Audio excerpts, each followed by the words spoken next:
Hi, Amy Davis here. I'm excited to share with you the message that I have today.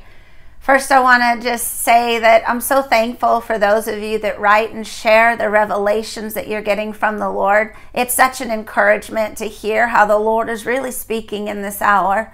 He's speaking to us too, and we are so thankful for it. If you follow any of our stuff, you know that we've been monitoring this day 8/8. And it was a special day, and we're monitoring the weeks that follow this August 8th. It's really like a marker in time where we could see and we could sense that something was going on. The Lord was shifting something again, and we recognize that really did take place and is still taking place. I felt like it was as bookends, ending and completing one thing, which for many that is something is still being completed, while at the same time it was the beginning, the introduction to this new thing that we're moving into, and it's something that's already been ordained before the foundation of the world, but we are getting a revelation to this new thing even now. It reminds me of in Jeremiah when the Lord came to Jeremiah and said that, he was called a prophet before he ever entered his mother's womb.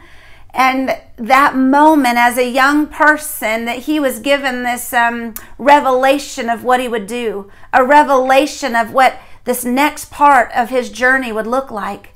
And I think that's what's happening now. We're at the introduction of it. The Lord's going to begin to come to people and give a revelation. They will have eyes now to see what the Lord has called even before the foundation of the world for them to do. For you that's watching, I believe in this season the Lord is absolutely going to give you a revelation of what he needs you to do in this hour. Now, there's a handful of things that we know the Lord is speaking about that he's going to do in this hour. And one of those things is we are to prepare the people for the coming of the Lord. That's one thing that he's asking for us to do. And we are to get prepared for the coming of the Lord. I'm telling you what. The Lord is coming soon. He is coming soon. We are preparing for his return. That's one thing we know that's going to be happening in this new day.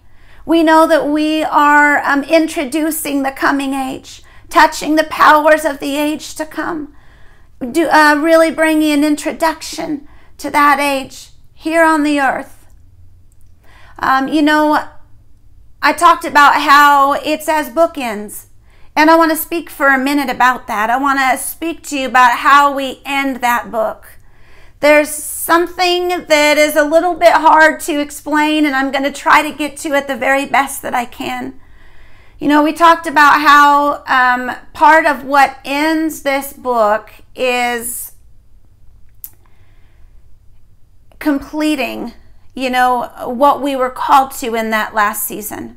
There's a sort of completion that we have to have, and that's happening now for many. For some, it's already happened.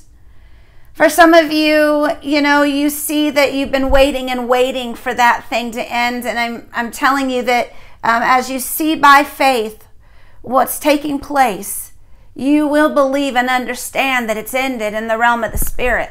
We will absolutely see it manifest here on earth. I'm watching between now and April. Between now and April, I'm watching to see all the shifts that take place. One of the things we're asking for, it is what concluded, it is what was the bookends, it is what concluded one day, and it is what also launches us in to the new day. And it's reversal. That's what I want to talk to you about today, the power of reversal. We've talked about it a bit in our table meetings and, shared it in different video blogs. And I want to talk about it today. It's going to take me a few minutes to get through the part of reversal that I want to talk about.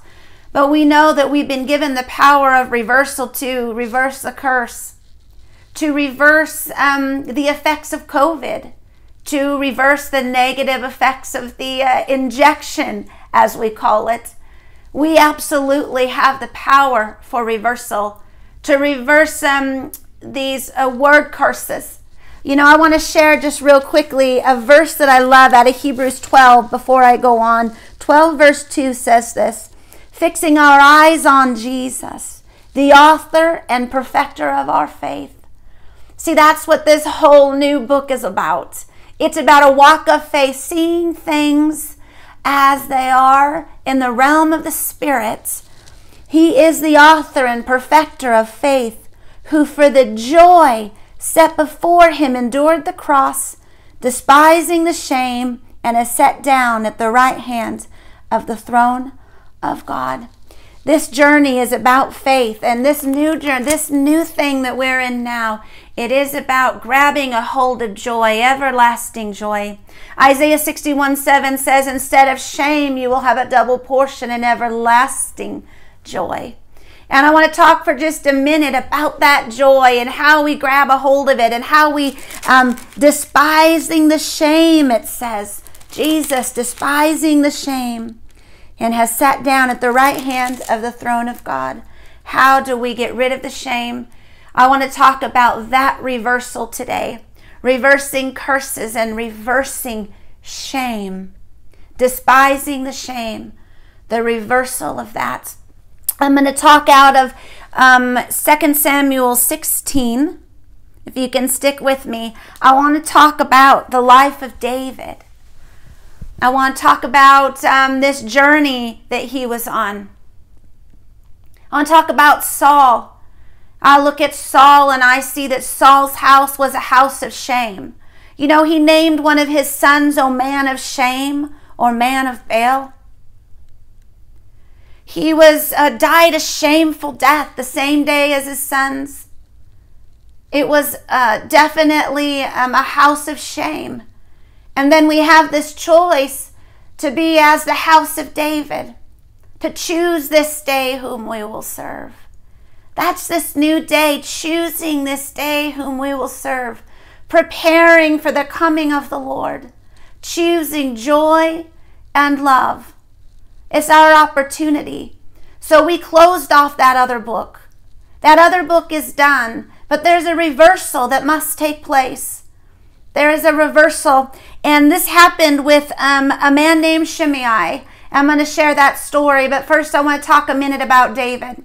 David, who was shamed from birth, not considered according to his dad as great as his brothers, yet chosen by God.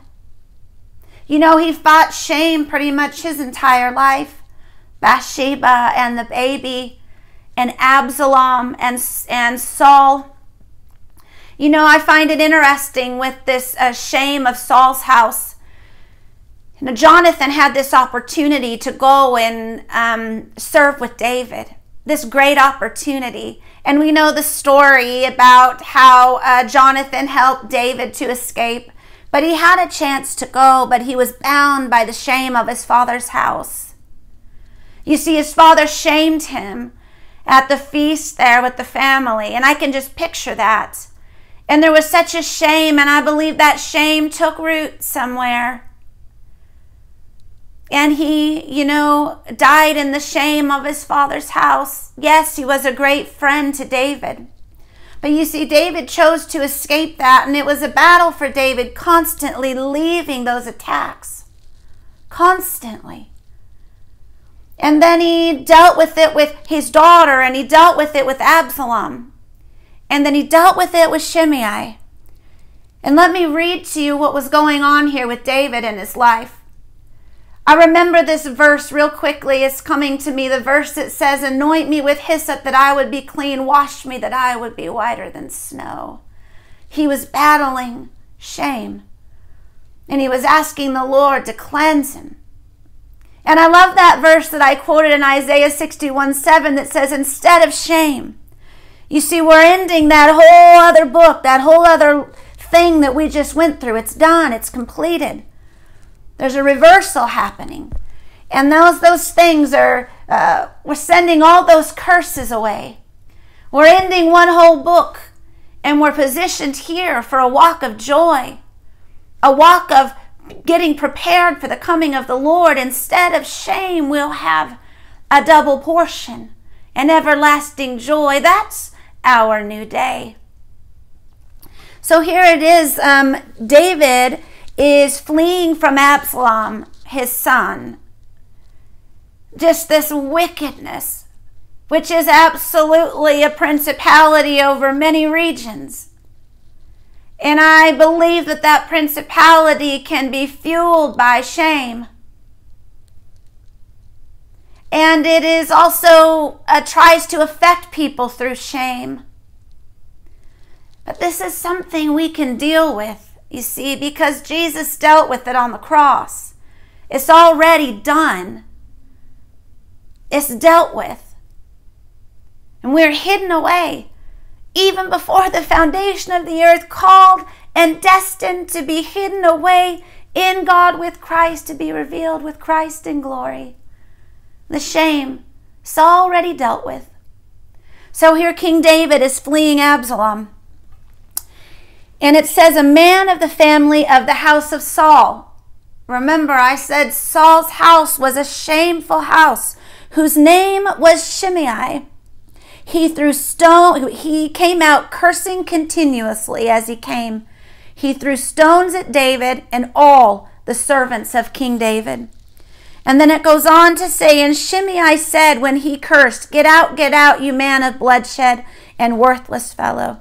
The Lord has returned upon you all the bloodshed of the house of Saul, in whose place you have reigned. And the Lord has given the kingdom into the hand of your son Absalom. And behold, you are taken in your own evil, for you are a man of bloodshed. All of that was lies, you see. They were all lies. They were curses and lies. And David is still fleeing Absalom at this point. They're crossing over the Kidron. Which, let me just pause for a minute before I go on. There's something interesting about this Kidron. If I'm saying that creek right, that brook or that river. One thing they would do in that river is they would send the animal that they sacrificed, their pieces would, go down that river. Jesus crossed over that on his way to the cross. They actually, the idols of the Queen of Heaven were thrown in that. It was a place where shame was thrown.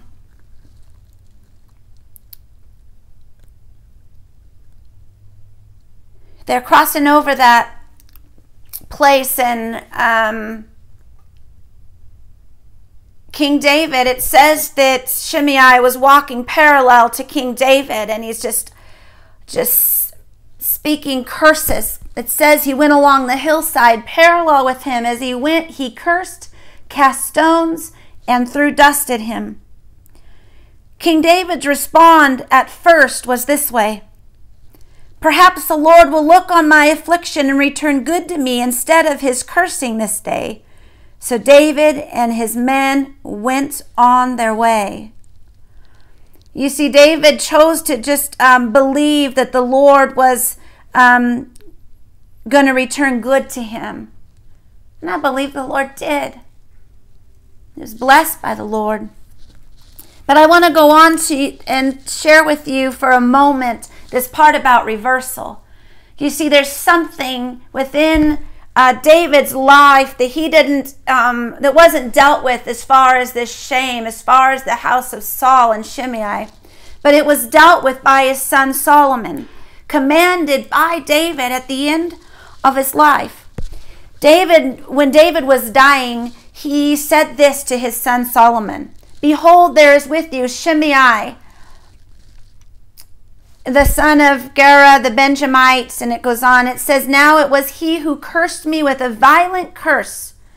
But when he came down to me at the Jordan, I swore to him by the Lord, saying, I will not put you to death with the sword. Therefore, do not let him go unpunished. Solomon, you are a wise man, and you will know what you ought to do to him.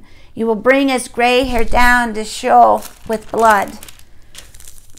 It goes on to say later, after David had died, that Solomon came to Shimei and said this: build for yourself a house in Jerusalem and live there. Do not go out from there to any place, for on the day you go out and cross over the brook Kidron, you will know for certain that you shall surely die. Your blood shall be on your own head." So Shimei did not listen, of course, and here's what happened. The king said to Shimei, "You know all the evil which you acknowledge in your heart that you did to my father David. Therefore, the Lord shall return your evil on your own head. And King Solomon shall be blessed, and the throne of David shall be blessed before the Lord forever."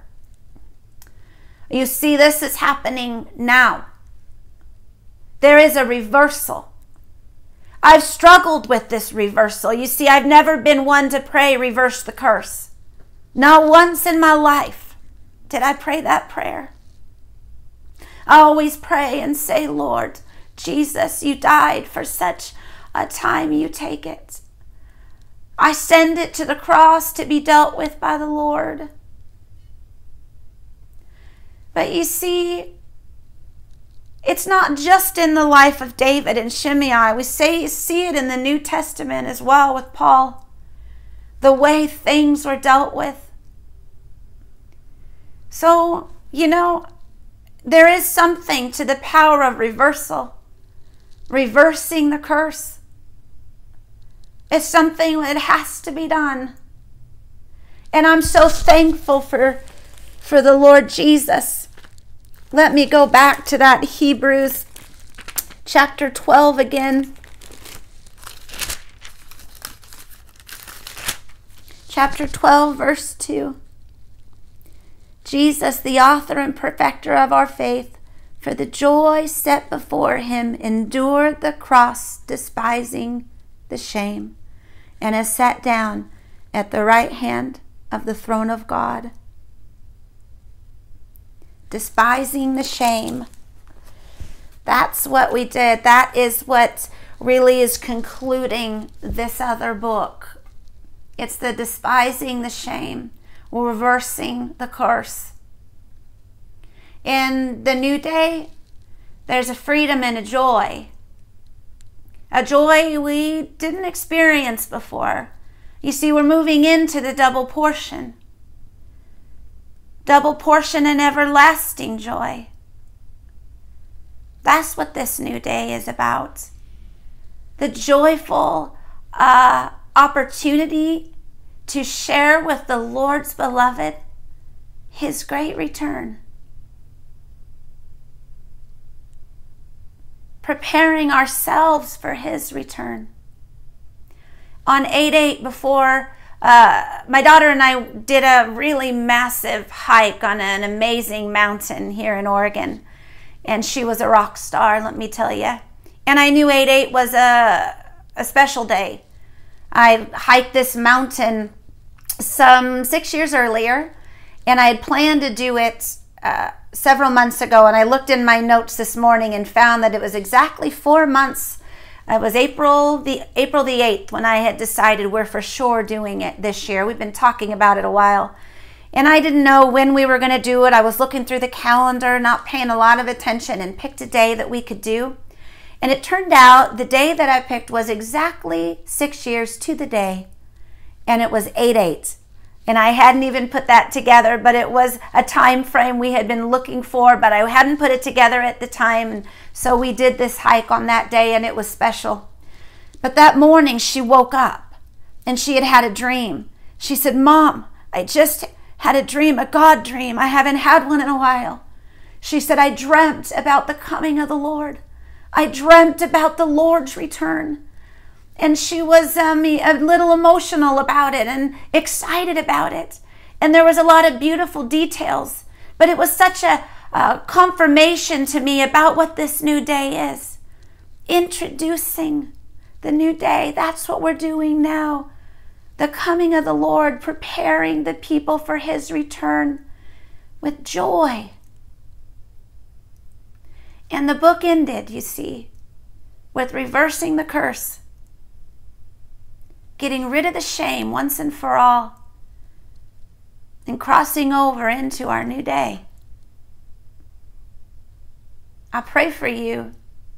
whatever part you're in, if you're still ending the book or if you're, walking into your new day, I pray that you have eyes to see your role now, even as Jeremiah was given eyes to see his. And I bless you with joy in your new day. In Jesus' name.